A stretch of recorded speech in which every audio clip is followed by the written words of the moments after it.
Hello friends, welcome back Spain news channel நண்பர்களே. சற்று முன் ஒரு பிரேக்கிங் நியூஸ் ஆனது சமூக வலைத்தளங்களில் வெளியாகி ரொம்ப வைரலாக பார்த்தீங்கன்னு வச்சுக்கோங்களேன் பரவிட்டு இருக்கு.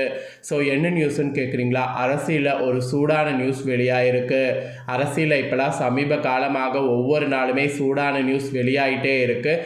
இப்போ என்னடா சூடான நியூஸ் அப்படின்னு கேட்குறீங்களா? நடிகை த்ரிஷா அவர்கள் தாவேகாவில் இணைய இருப்பதாக தகவல்கள் கசிந்திருக்கு. அதோடு அந்த இணையக்கூடிய முக்கிய நடிகை த்ரிஷாவுக்கு முக்கிய பதவியை தூக்கி கொடுக்குற மாதிரி ஒரு தாள்களும் வெளியாயிருக்கு. ஸோ சிஎம் விஜய் அவர்கள் இந்த பதவியை நடிகை த்ரிஷாவுக்கு தூக்கி கொடுக்கறதுக்கிறதாகவும் தாள்கள் கசிந்திருக்கு. ஸோ இப்போ அரசியல் வட்டாரத்தில் பரபரப்பாக ஒரு விஷயம் பரவிட்டு இருக்குன்னா அது இதுதான். ஸோ வாங்க இதை பற்றிய முக்கியத்துவமான விஷயங்களை இந்த வீடியோவில் பார்க்கலாம்.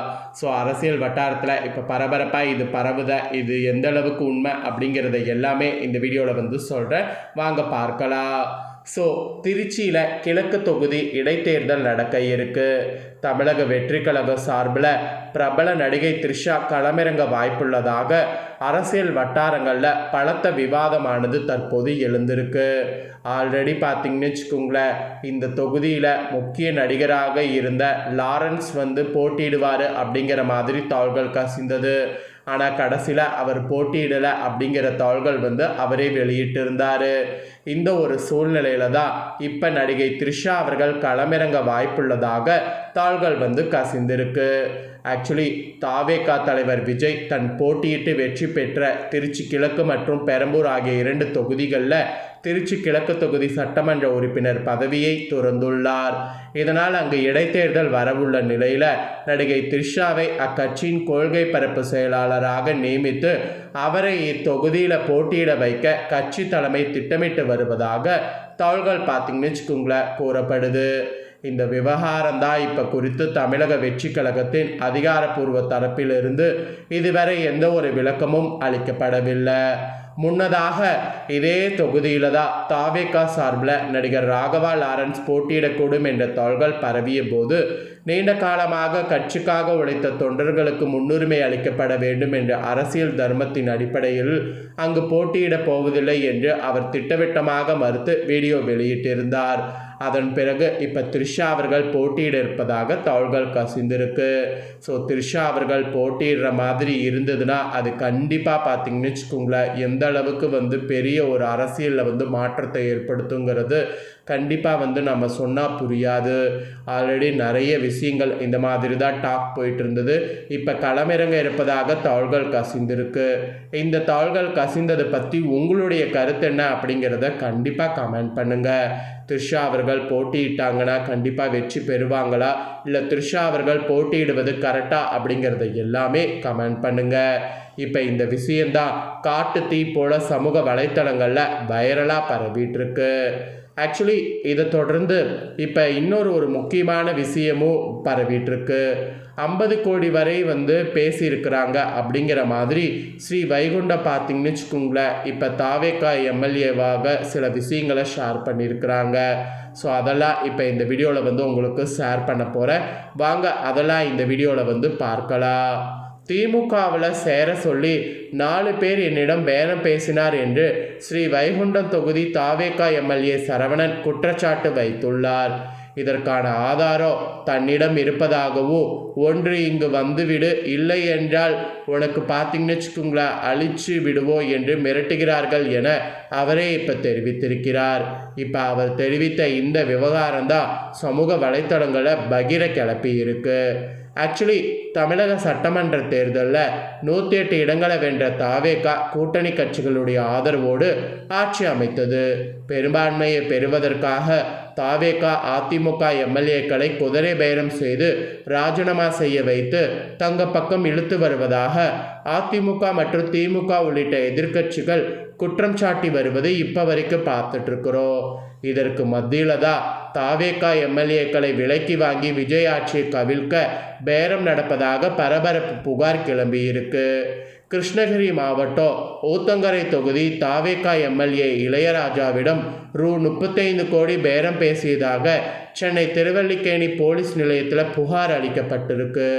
இது தொடர்பாக போலீசார் வழக்கு பதிவு செய்து சென்னை அரும்பாக்கத்தை சேர்ந்த அந்த திருநாவுக்கரசு, மேடவாக்கம் தியாகராஜன், திருச்சி நரேஷ், கரூர் ரமேஷ், கார்த்தி உள்பட 9 பேரை போலீசார் கைது செய்து விசாரணை நடத்தி வராங்க.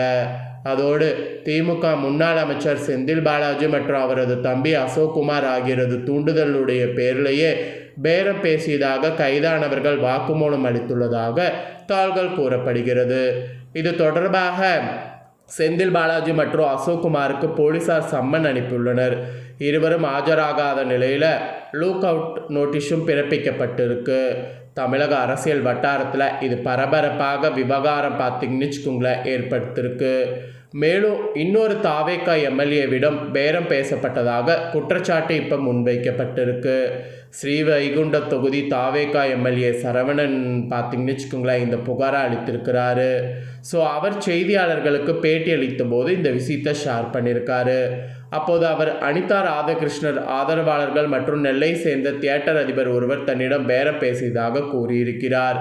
இது தொடர்பாக சரவணன் எம்எல்ஏ அளித்த பேட்டியில் என்ன கூறியிருக்கிறாருங்கிறத விளக்கமாக சொல்கிறேன். நிறைய நபர்கள் என்னிடம் நேரடியாக ரூ 30 கோடி, ரூ 50 கோடி அல்லது 100 கோடி தருகிறேன், திமுகவிற்கு வந்துவிடுங்கள், இல்லையென்றால் இப்படி தான் நாங்கள் செய்வோம், இது தென் மாவட்ட அரசியல் என்றெல்லாம் மிரட்டியிருக்காங்களா? தமிழ்நாட்டில் 100 பணக்காரர்கள் இருக்கிறார்கள் என்றால் அதில் 60% நெல்லை, தூத்துக்குடி மாவட்டத்தை சேர்ந்தவர்கள் தான். அதனால் நீங்கள் ஏழ்மை நிலையில் இருந்து இருக்கீங்க. பேரம் பேசியதற்கான ஆதாரங்கள் எல்லாம் என்னிடம் இருக்கிறது. இந்த மாதிரி அவர் குறிப்பிட்டிருக்கிறாரு. அதாவது ஏழ்மையில் இருக்கக்கூடிய நீங்கள் உங்களுக்கு பணம் கொடுத்து நீங்கள் பெரிய வசதியாக மாறிடலாம் அப்படிங்கிற மாதிரி பேரம் பேசியிருக்காங்களாம். அந்த ஆதாரத்தெல்லாம் இவர் வைத்திருக்கிறாரு அப்படிங்கிற மாதிரி கூறுறாரு. அதோடு அனிதா ராதாகிருஷ்ணன் பக்கம் இருக்கக்கூடிய 4 பேர் அவரோடு பேசினதை அவர் குறிப்பிடுறாரு. எல்லாற்றுக்குமே ஆதாரம் இருக்கா? ஒன்று இங்கு வந்துவிடு, இல்லை என்றால் அழித்து விடுவோம் என்று மிரட்டியும் செய்திருக்காங்களா? அனிதா ராதாகிருஷ்ணன் குதிரை பேரம் அடித்து விட்டுறது பயங்கரமாக இருக்குது அப்படிங்கிற மாதிரி என்ன செய்வதுன்னு தெரியாமல் நானும் வாய்மொழியாக பேசுகிறேன் அப்படிங்கிற மாதிரி சொல்லிட்டு கட் பண்ணிட்டேன் அப்படிங்கிற மாதிரி இவர் குறிப்பிடுறாரு. இப்போ இந்த விஷயமும் சமூக வலைத்தளங்களில் வெளியாகி வைரலாகிட்டுருக்கு. ஸோ அரசியலில் ஒவ்வொரு நாளும் ஒவ்வொரு திடுக்கிடு விஷயங்கள் வெளியாகிட்டு வருது. அதன்படி தான் இப்போ இந்த விஷயமானது வெளியாகிருக்கு. மெயினாக பார்த்தீங்கன்னு வச்சுக்கோங்களேன், த்ரிஷா திருச்சி இதில் நின்னாங்கன்னா கண்டிப்பாக ஜெயிப்பாங்களா என்னங்கிறது கமெண்ட் பண்ணுங்கள். அவங்க நிற்கிறது சரியா என்னங்கிறதும் கமெண்ட் பண்ணுங்கள். ஸோ இந்த நியூஸை உங்கள் ஃப்ரெண்ட்ஸ் ஃபேமிலிக்கும் லைக் பண்ணி ஷேர் பண்ணுங்கள். அவங்களும் பார்த்து கண்டிப்பாக என்ன நடக்குதுங்கிறத தெரிஞ்சுக்கிட்டோம். இதே போல் புதிய நியூஸ்களை தெரிந்து கொள்ள மறக்காமல் நம்ம சேனலை சப்ஸ்கிரைப் பண்ணுங்கள், கூட பெல் பண்ண ப்ரெஸ் பண்ணுங்கள். அப்போ தான் நான் போகிற மற்ற அப்டேட்டான எல்லா வீடியோஸும் உடனுக்குடனே தெரிந்துக்க முடியும்.